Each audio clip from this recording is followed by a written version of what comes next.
Questions number 24 through 27 ask us to state the domain. Remember, the domain is the values of x. So whatever we are allowed to plug in for x should be part of our domain.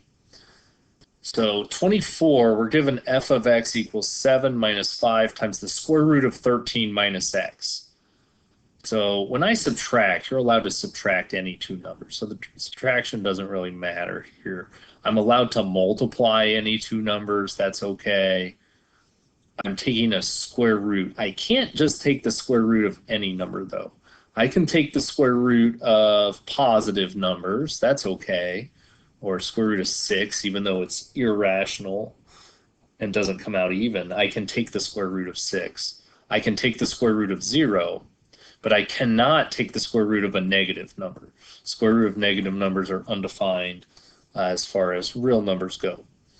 So whatever's under the root here cannot be negative. So in this case, 13 minus x cannot be negative, or another way of saying cannot be negative.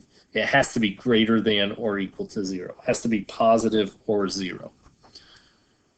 And then we solve for x. Subtract 13 from both sides. Negative x has to be greater than or equal to negative 13, and divide both sides by negative 1. When I divide by a negative, I flip my inequality. So my domain is the values less than or equal to 13. We write that as the interval from negative infinity up to and including 13. Again, I started with greater than or equal to 0 because I'm taking a square root. Square roots, the value under the root has to be greater than or equal to 0. Number 25. Number 25. I am dividing two things. When I divide, you should be thinking about, can I just divide any two numbers? And the answer is no, you cannot, because you are not allowed to divide by 0. So I cannot divide by 0. X squared plus 8x minus 20 cannot be equal to 0. Factor, numbers that multiply to negative 20 and add to 8 are positive 10 and negative 2. X plus 10 cannot be 0, and x minus 2 cannot be 0. So x cannot be 2. And x cannot be negative 10. To write that as an interval, we start at negative infinity. We go up to the first one, negative 10. I don't want to include negative 10, so I put a parenthesis. I pick up again at negative 10 and go to the other one, 2. Again, should be a, whoops, not a bracket.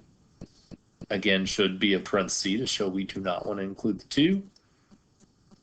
And then 2 to infinity. So we're allowed to divide any two numbers as long as we don't divide by 0. So any number except for negative 10 and except for 2 should be my domain.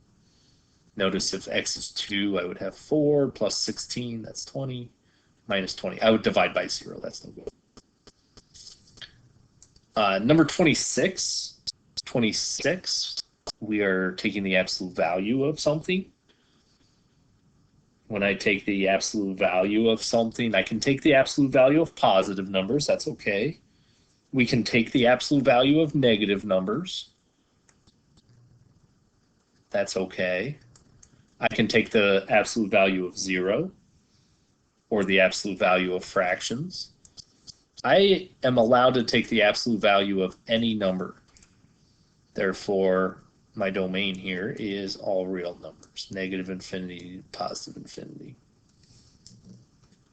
We couldn't take the square root of anything, but we can take the cube root of negatives. We are allowed to take the cube root of any number. Domain, again, is negative infinity to positive infinity.